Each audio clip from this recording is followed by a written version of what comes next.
Hi, it's Stacey with Bridges 52.7, and we take a few minutes to talk about the new Avatar, Fire and Ash.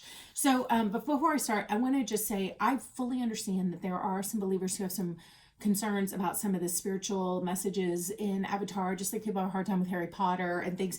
There are people on all sides. Some just have no problem watching it. They think it's great. They see all these parallels to the Christian life, and others who are really concerned about the mixture of things and some of the other messages. I'm really not here to take a side on that issue.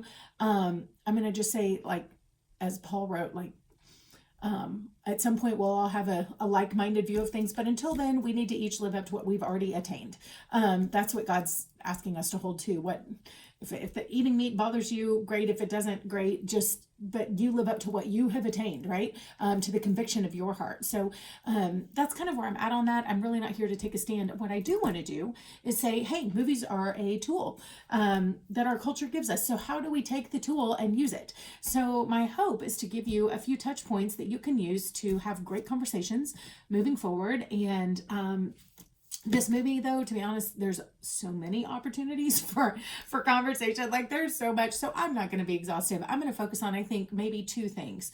And but then the idea is that I've given you some things that you can get started on, and whether you use them for conversations that you might have. And even if you don't see the movie, I'm hoping you'll be equipped. And then if you do see the movie, hopefully it's gotten your brain going and you can have your own thoughts.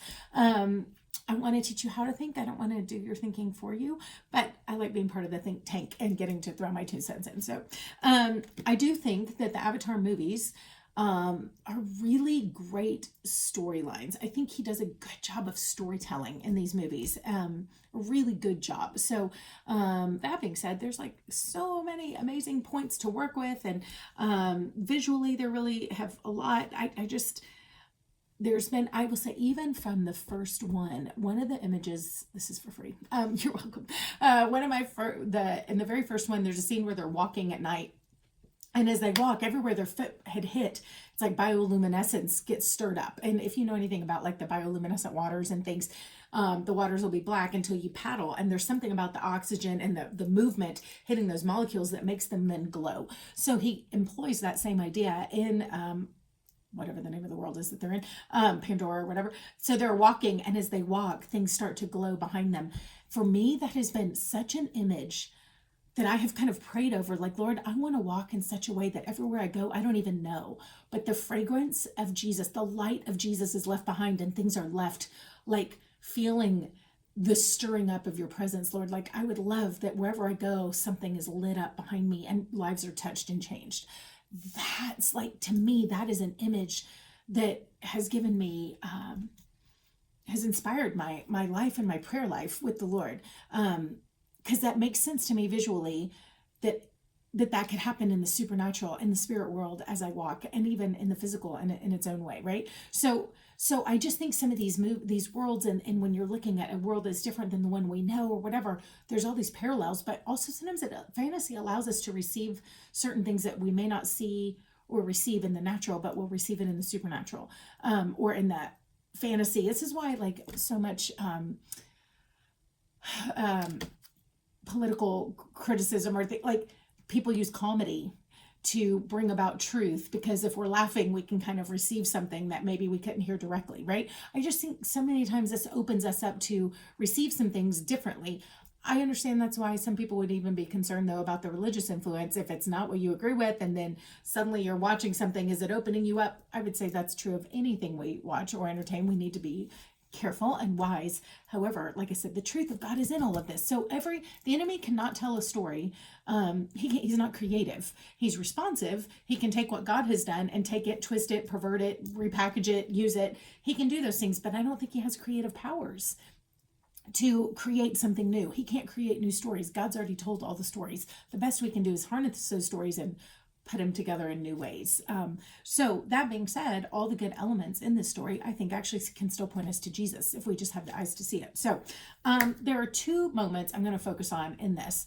The first, there is Spider basically dies, but he is born again into new life. And the short of it is, the earth, they pray to their god, which is like the earth god, and Aowa kind of infuses him, and suddenly he's covered over with things literally growing inside of him. And then when they later he comes back to life, and they realize they start studying him and realizing, because he can now breathe the air that he couldn't breathe before without specialized help. So all of a sudden he is, as the people who live there, he can breathe the air, he can function, he can do all the things. He's like a new creation. And so it's this really kind of resurrection moment.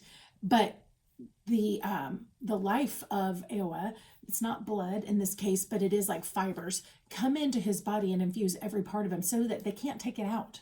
It is something that has happened inside of him and has completely altered him so much that he's able to breathe the air. So I just think that's an interesting thing, that when we realize it, to me, again, it's hijacking the Christian story and just making it in a different world, but it's the same idea, that when the Lord comes, we're supposed to understand that we have his lifeblood living in us now, that we are a new creation. And that's not like just a metaphor, like we're literally supposed to be a new creation, that the old has gone away and the new has come. And you can see that with him. He looks the same, but when they start getting down and looking at what happened, he's able to do things he couldn't do before. He has new gifts. He has new things. So even though he may look just the same on the outside, as they start looking into him, he's literally a new creation that they have never seen the likes of before. A hybrid, so to speak, of humanity that now is able to live in Pandora as human, but also as other, as them. And so I just think that was a beautiful example of really the reality of the Christian life, that we've in some ways maybe dumbed down a little bit and like taken the power away from it. We've made it very nice and metaphorical, but we've forgotten that that literally there is a transformation that is supposed to happen in us. At a deep cellular level. So I just thought that was a really, that to me was a really helpful thing to watch and to challenge my own walk with the Lord. Like, do I understand and believe that I'm now a new creation? Have I embraced that? Or have I just made that like a nice little phrase that I say, but I'm just supposed to think differently? No, or am I really different? So there was that. The second one that I wanted to point out is, you have the general, and I apologize, I didn't look up the names ahead of time, but you have like the villain who had died in one of the other movies, and then he didn't die and he's still alive. So Spider's dad, technically, who I guess they were able to take his brain and kind of put it in.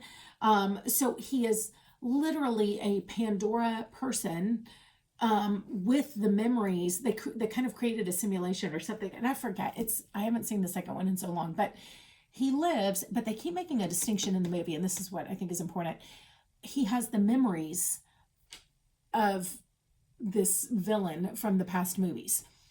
And yet, he is no longer that person, because that person, that person died, and they put that mindset in a new body and in a new whatever. And they kind of keep pointing out to him, it's like, you don't have to be that person anymore. You have those memories, but that is not you. Those memories were put in a new body. You can reject those. You can start to see the world new. You can start to have your own thoughts. You aren't bound, because that's not even you. Those are just old memories that they put in this body. What if you didn't have to accept all of that? And again, I think this is a super interesting thing, that idea of being a new creation, but yet having memories of the old. Spider wanted to be a new creation. So he was all in. He had already learned to think and see like the Pandorans. He had already changed mentally, but now he had the physical capacity to follow them. This other guy, however, was given the physical new body, but yet had not become mentally renewed and changed in his mind. So he still saw and thought as his old man, instead of taking the opportunity to learn to speak like a new man. And I would say, I think I see that happening in Christianity too, that people come to Christ, they have these transformative moments. Maybe it means something, maybe it doesn't, but there seems to be a sign of new life, and yet they have not renewed their minds. They don't learn to see the way the Lord sees. So they're still stuck in old man thinking, but yet having a new man experience, and it's very discordant. And so there's these, and I think the Lord just keeps offering, like, come to me, put that aside. Let's renew your mind. Let's renew your thinking. Let's change how you see the world. So I just thought these two guys and their journeys were kind of a really interesting thing to ponder from the Christian experience.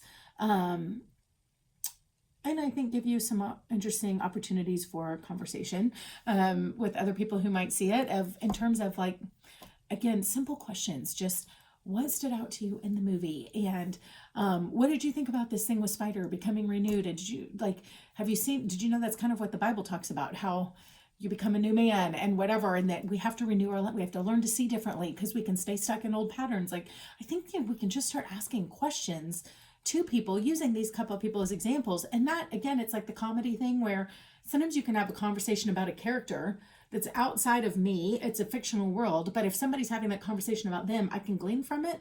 But then you're not pointing the finger at me saying you need to change, you need to be a new person, whatever.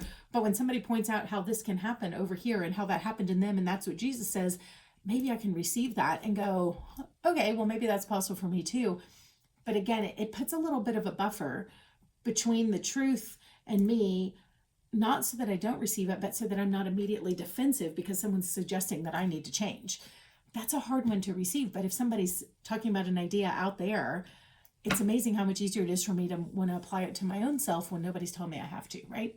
So I think if we can enter into this, ask the questions, it's really got a lot of interesting opportunity for those things. The other thing, I wasn't going to do this, but let me just say, the characters and their experience with their God and their desire to talk to this God, to pray, to get help, to genuinely connect. I understand they're not connecting with Jesus and God of the Bible, and it's there are other religions that worship the earth and whatever, and they have a very real experience of this in the earth.